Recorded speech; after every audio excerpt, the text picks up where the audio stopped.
So here's my new tent in its bag. It is the F10 series by Vango. It's the Helium Ultralight 2. Bag with the poles, and just thought I'd quickly show you the stuff sack because I quite like this idea. I took the poles out so they'd fit in the rucksack better, because across the width, as you can see, I'd have to have it on the outside. But by taking the poles out, I can actually put them in the walking pole slot and into the bag there. So they go down to the front. But yes, going back to the storage bag, I like this idea. So if your tent's wet or anything like that, you've got an oversized stuff sack. The tent itself, quite easily, just pop in there and pull it shut. And then you've got two compression straps as well to really tighten up. I did actually think about leaving the stuff sack itself at home and put it into a dry sack, but I think this will be fine. I haven't actually put the tent up itself yet. There's obviously instructions stitched in the pitch instructions, etc., stitched into the bag itself. Like I say, I haven't actually put the tent up yet. I'm about half a mile away from the campsite where I plan on staying, providing they've got room for me. And I'll show you a bit more about the tent then. This is my new Vango F10 series Helium 2 Ultralight. And it weighs in, according to the internet and online, at 1.3 kilos. So I could always change the stakes in there. Comes with 10 stakes. I could always change the stakes to a different set of stakes. I've got titanium stakes at home. So it says here sizes. Headroom is 100mm, internal is 95mm by 230, and it's supposed to be a two-man tent as long as you top and tail, as it shows there in the diagram, because it's 120 wide internal, 170 wide external, and like I say, internal is 210 long. So you'd struggle, so I've been told online and from what I've read up, that you'd struggle to get two people in there unless you top and tail. It says here, pitching time 7 minutes, pack dimensions 45 by 12 centimeters, total weight 1.42 kilos, trail weight is 1.23 kilos. The poles are made of Union SD70 aluminium. The ground sheet has got a 6,000mm hydrostatic head. The inner tent's 15 denier breathable nylon. The fly sheet has got 3,000mm hydrostatic head, silicone polyurethane coated. It's Protex 15 denier nylon. So yeah, it should be quite a good tent. It's a 3-season, I believe, so it doesn't actually go complete to the ground. So in strong winds and snow, the snow would drift in the underneath the fly sheet, but obviously not get into the inner tent. So it's classed as a 3-season. But we'll pop it up, we'll have a look. I'll get back to you in a little while.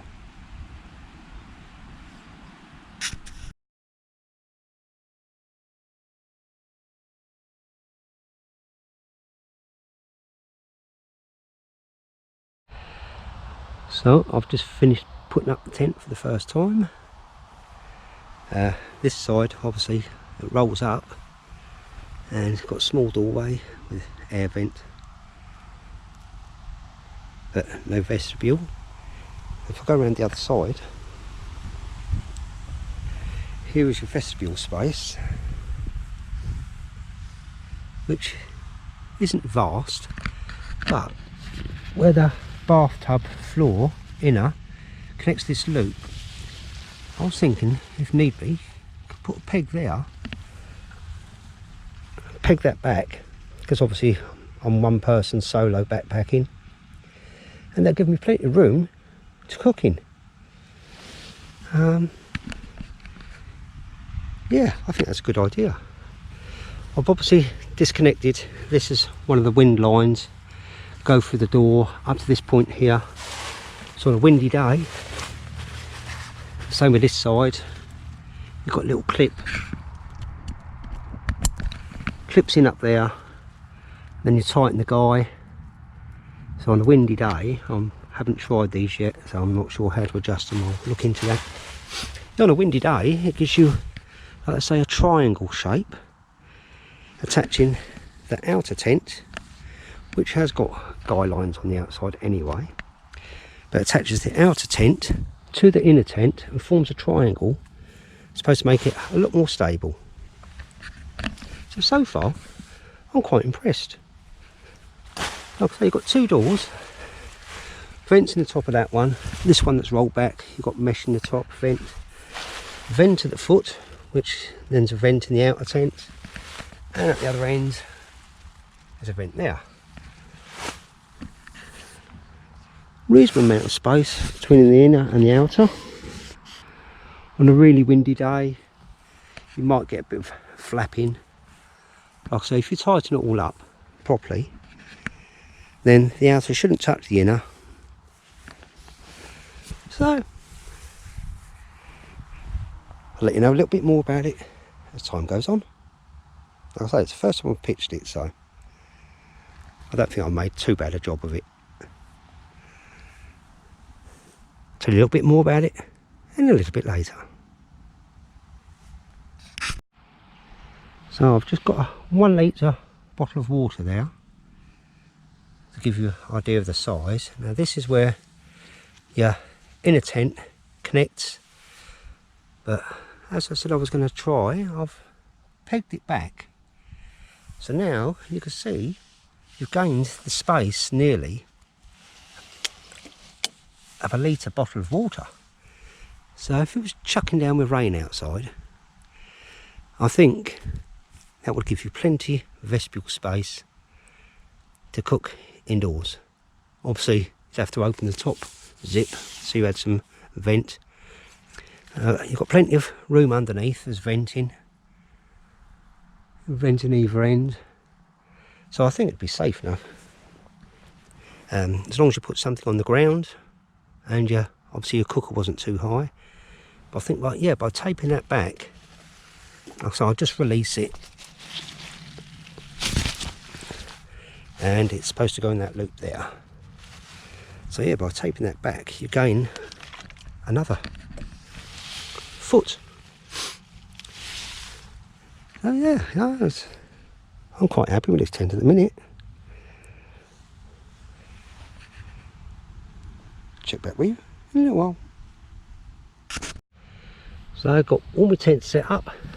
Got me thermarest foam pillow, my down sleeping bag, thermarest NeoAir X-Firm mattress.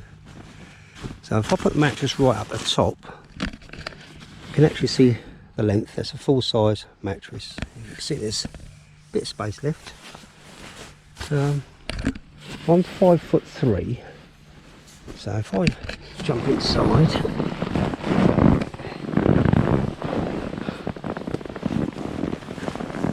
you can see you would struggle to get 2 people in here, but for 1 person it's ideal. Up the top here you've got a little mesh storage pocket either side, so you can pop your mobile phone, or in my case I'm going to put my speaker in there later. I'm sitting up in a minute, my head isn't quite touching the top, nearly. Spin round so you see the top of my head. So you've got a little door this side with a mesh vent in. I haven't actually opened this door yet, so bear with me 1 second. And this folds back to here. So got a little entrance that side, and obviously your big entrance on this side where the vestibule is. So yeah, that's ideal for one person. I can get my rucksack in there easily, look.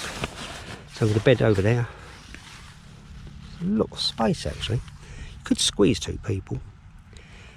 But with your gear as well, it would be a squeeze, but you could get 2 people in there. But for me, on my own as a solo, it is ideal. It is baking hot, mind you, so I'm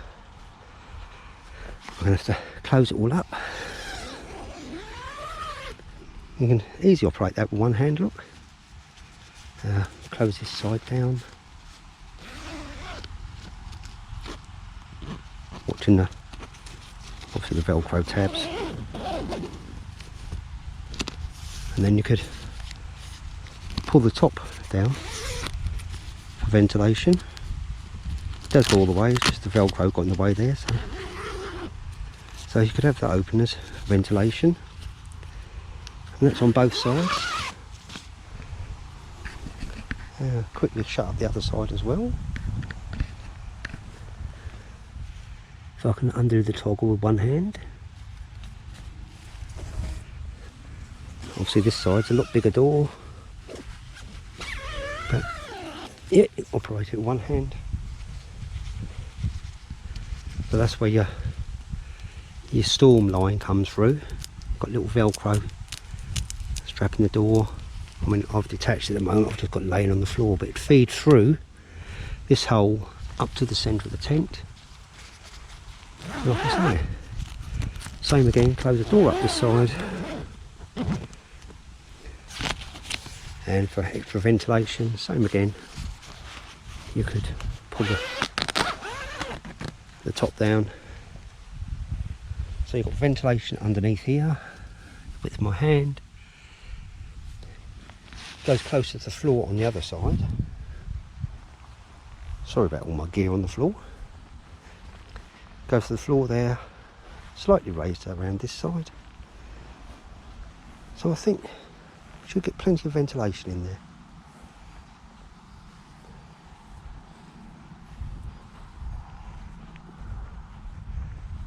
That's my tent all zipped up. Time to grab your valuables together and wander around the pub for a cheeky little beer.